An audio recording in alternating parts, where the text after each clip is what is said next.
Tu invites une fille au resto, tu viens la chercher ou tu lui envoies un chauffeur. Même si elle est véhiculée, même si elle est en voiture, et même si elle te dit qu'elle va venir en voiture.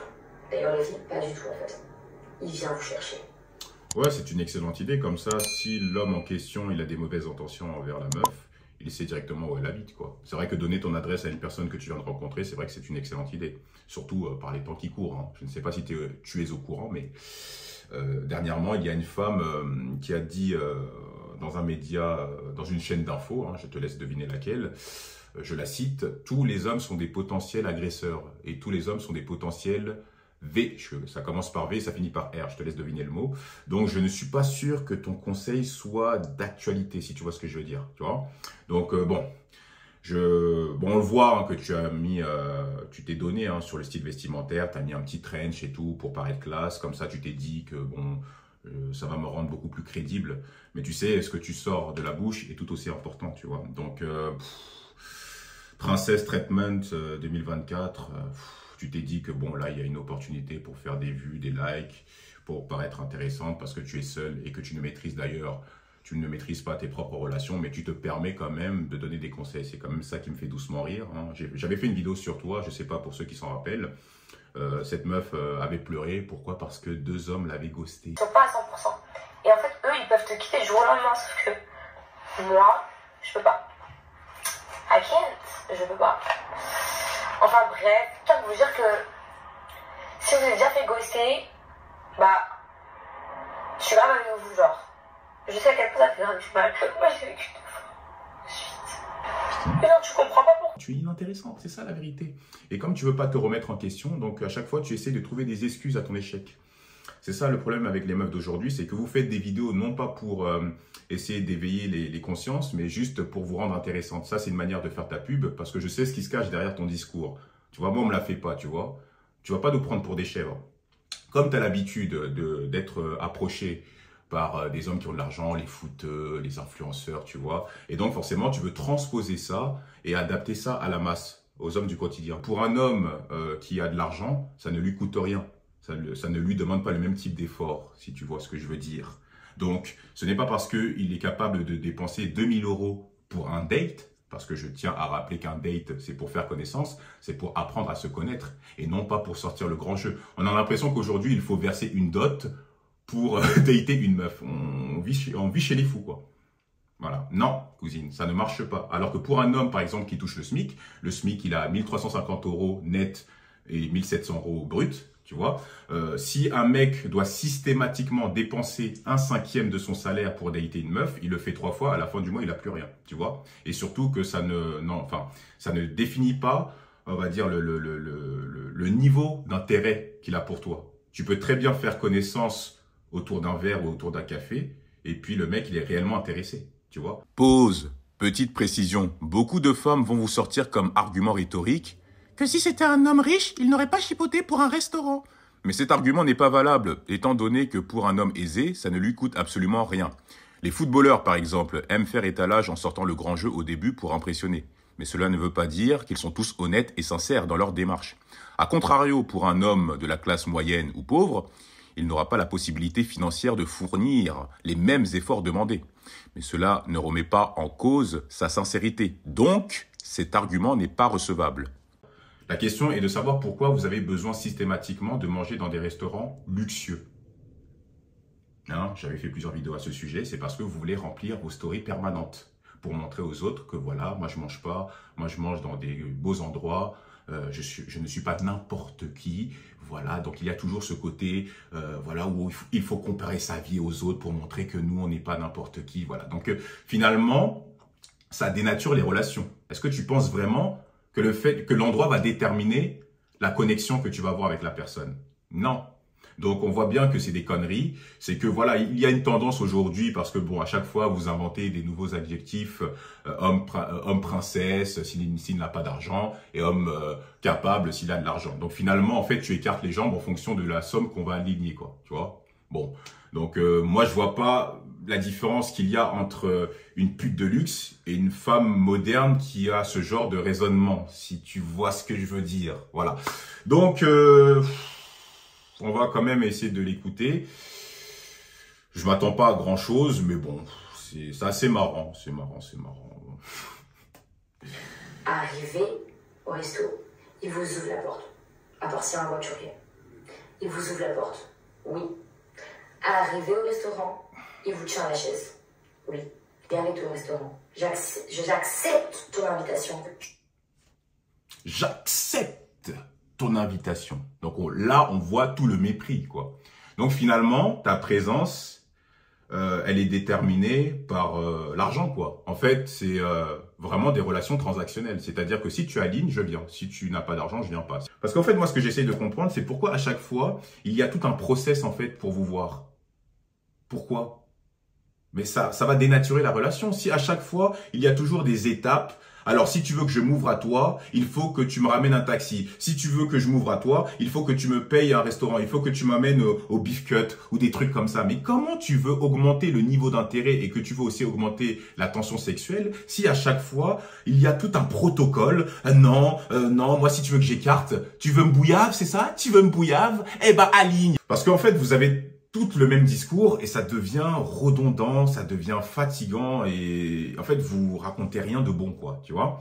Parce que le fait d'adapter tes propres critères, c'est-à-dire transposer ça pour essayer de faire en sorte que l'homme du quotidien s'adapte de gré ou de force aux nouveaux critères féminins, et ben c'est pour moi une vision utopique. Tu vois ce que je veux dire? Parce que déjà premièrement, ce n'est pas toutes les femmes qui peuvent prétendre justement à ce genre de traitement.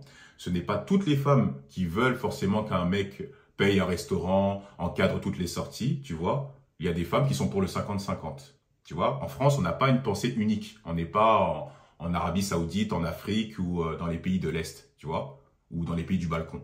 En France, justement, il y a, on va dire, plusieurs courants de pensée, plusieurs idéologies. Donc forcément, il y a des femmes aussi qui sont pour le 50-50, tu vois. Ce n'est pas toutes les femmes aussi qui méritent ce traitement. Tu vois, on sait très bien qu'il y a des femmes qui se font bouillave dans des caves, dans des quartiers, dans des voitures ou dans des hôtels. Tu vois ce que je veux dire? Qui écartent pour pas grand-chose. Donc, elles ne méritent pas justement d'avoir ce genre de traitement, tu vois, si tu vois ce que je veux dire. Et puis, ce n'est pas tous les hommes qui sont capables de dépenser 1/5 de leur salaire pour un date. Donc, tu vois, il faut arrêter un peu cette romance, tu vois, c'est-à-dire ce côté romanesque que l'homme va venir vous chercher en voiture et puis après, il vous emmène dans un beau restaurant et après, sur le chemin du retour, il vous raccompagne en taxi ou par leur propre voiture ou avec leur propre voiture, excusez-moi. Et donc, non, ça ne tient pas debout, cousine. Donc, s'il te plaît, cousine, de grâce, arrête de croire que toutes les femmes réfléchissent de la même manière. Hein, et surtout, arrête de croire que toutes les femmes réfléchissent comme toi. Parce que même dans le féminisme, il y a plusieurs courants de pensée. Il y a le féminisme universaliste, il y a le féminisme socialiste, il y a le féminisme intersectionnel, il y a le féminisme pop, il y a le féminisme pro-sexe, il y a le féminisme différentialiste, tu vois. Donc, et j'en passe parce qu'il y en a tellement, plus les anarchistes qui pensent que voilà, tout est liberté, on fait ce qu'on veut, il n'y a pas de loi, il n'y a pas de règles. Donc forcément, il y a tellement de courants de pensée, on s'y perd. Tu vois ce que je veux dire? Et tous ces courants de pensée ont une histoire. Et ça, il faut le comprendre et il faut le connaître. Donc toi, tu arrives avec ton modèle traditionnel en pensant que on est comme si on était dans les pays du Balkan, là. Voilà, l'homme traditionnel qui ramène l'argent, qui ramène la calorie à la maison, pourvoyeur, qui s'occupe de la femme, ou comme en Russie, tu vois. Là-bas, oui, il y a une pensée unique, tu vois, mais pas en France. Donc ça ne marche pas. C'est pour ça que j'ai dit qu'il y a toute une métrique. Parce que justement, les femmes lambda ne pourront pas suivre ce train de vie. Ça ne marchera pas. Tu vois un peu? Et donc forcément, ton conseil, il est caduque. Bah ouais. Ah, putain. C'est dur, hein, mais bon. C'est pour ça, likez les frères, hein, parce que de base, moi, ces vidéos-là, ça me donne des migraines, mais je le fais pour vous, parce que je vous aime. Je traite correctement à ce moment-là. Les filles, s'il vous plaît, ayez un comportement où vous dites, genre, c'est normal. Comme par exemple, un homme, vous invite au restaurant, vous êtes au restaurant, vous attendez l'addition, faites pas semblant de chercher un gloss ou d'aller aux toilettes. Non. Sentez-vous bien. Allongez-vous sur la chaise. C'est normal ce qui est en train de se passer en fait. En 2024, on ose, ok, être nous-mêmes, on ose exposer nos envies, nos besoins. Et si ça plaît pas, on ose dire au revoir et passer à autre chose. Parce que on se prend au sérieux, on a confiance en nous. Asseyez-vous à la hauteur de vos exigences et prenez-vous au sérieux. Et soyez constant dans ce que vous voulez. N'acceptez pas le moins. Et si vous exigez le plus, soit on fera l'effort de faire plus, soit on vous laissera. Et si on vous laisse, c'est pas un souci. Elle se croit dans un film, hein. Franchement, c'est chaud. Moi, ce qui me fait doucement rire avec ce genre de conseils, c'est qu'elle pense que les hommes n'ont pas accès à l'information. Cousine, aujourd'hui, on est dans un monde digital. Tout le monde a accès à l'information. Que ce soit les hommes ou les femmes. Tu vois? Donc oui, tu dis aux femmes, osez. C'est bien d'avoir des exigences. De toute façon, on le remarque, les femmes aujourd'hui sont de plus en plus exigeantes. Il y a un niveau, elles ont augmenté le niveau. Maintenant, il faut avoir le portrait pour gérer une femme. Tu peux plus juste être seulement riche, seulement beau, seulement... Non, non, il faut avoir le portrait. Ça, on l'a compris. Mais nous faire croire qu'en fait, que la vie, c'est de la framboise, non.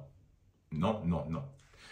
Déjà, il faut comprendre qu'on n'a plus un seul canal d'information. On a plusieurs canaux d'information. Avant, on n'avait que YouTube. Puisque avant, les millénials, hein, ceux qui sont nés dans les années 90, tu vois, il y avait un peu... Enfin, pour trouver ta femme, il y avait la drague de rue et éventuellement le travail, peut-être l'université, tu vois. Il n'y avait pas les réseaux. Les stories n'existaient pas. TikTok n'existait pas et Instagram n'existait pas. Il n'y avait que Facebook, mais l'utilisation était différente, tu vois. À l'époque, ce qui était bien, c'est qu'il n'y avait pas toute cette hystérisation à cause de tout ce militantisme, à cause de Balance ton port, MeToo, tout ça. Donc maintenant, aujourd'hui, les femmes, en majorité, ne sont plus trop pour la drague de rue, tu vois. Elles aiment plus trop ça. Tout passe par les réseaux sociaux. Vous voyez, donc forcément, le game, il a changé.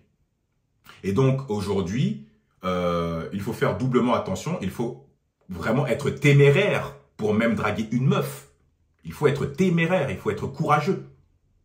Parce que quand tu dragues une meuf dans la rue, tu n'es pas à l'abri d'une insulte, tu n'es pas à l'abri d'une amende, tu vois, et tu n'es même pas à l'abri d'être affiché, tu vois. C'est-à-dire, la meuf, tu vas lui parler, et puis elle va mettre ça sur les réseaux sociaux, POV, quand un mec t'aborde, POV, quand un mec te parle en salle de sport, POV, quand un mec te parle dans les transports, tu vois. Il y a toute cette anxiété sociale, toute cette hystérisation qui développe des pathologies. Pourquoi? Parce que le féminisme a fait le boulot. Hein, les féministes, plutôt, ont fait le boulot. Voilà, c'est ça. Et donc, forcément, ce n'est plus le même game.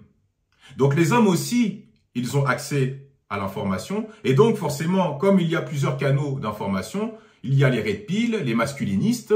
On est vraiment dans un monde un peu où le développement personnel commence à se propager de plus en plus. Tu vois, on est de plus en plus connectés, même en Afrique. Donc, les hommes aussi, tu vois, déjà, moi, je fais des vidéos. Avant, il n'y avait pas des gens qui faisaient des vidéos. Avant, quand une meuf disait des vacheries ou des bêtises en insultant les mecs, avant, il n'y avait pas on va dire de conséquences. Aujourd'hui, si une meuf s'amuse à dire n'importe quoi, je réacte la vidéo. Et mes confrères aussi. Tu vois un peu? Donc, ça a changé le game complètement. Donc, les gars, ils voient ce qui se passe. Ils sont pas bêtes. Donc, toi, tu formes les meufs à devenir des michetots. Moi, je forme des gars à devenir des hommes meilleurs. Mais la différence entre toi et moi, c'est que moi, je prône des bonnes valeurs et je n'incite pas les hommes à faire souffrir les femmes. Toi, tu incites les femmes à faire souffrir les hommes. C'est ça la différence. Et prendre les hommes pour des objets. Moi, je ne prends pas des femmes pour des objets, puisque moi, justement, je suis contre la perdition. Respectez les femmes qui sont bien, respectez-les, préservez-les. Je ne suis pas là, oui, faites les players, les techniques de manipulation. Moi, je ne suis pas dans cette bêtise-là, moi. Tu vois? Justement, moi, je prône une certaine complémentarité. Et ça implique un certain travail mental et physique. Voilà. Bon, sinon, dites-moi ce que vous en pensez. Est-ce que pour vous, c'est normal ce qu'elle dit? Les femmes, dites-moi si vous êtes d'accord avec ce qu'elle vient de dire. Les hommes, partagez-moi vos avis en commentaire. Likez, partagez, activez la cloche. Et on se retrouve pour une prochaine vidéo, les frères. Allez, prenez soin de vous. Tchuss.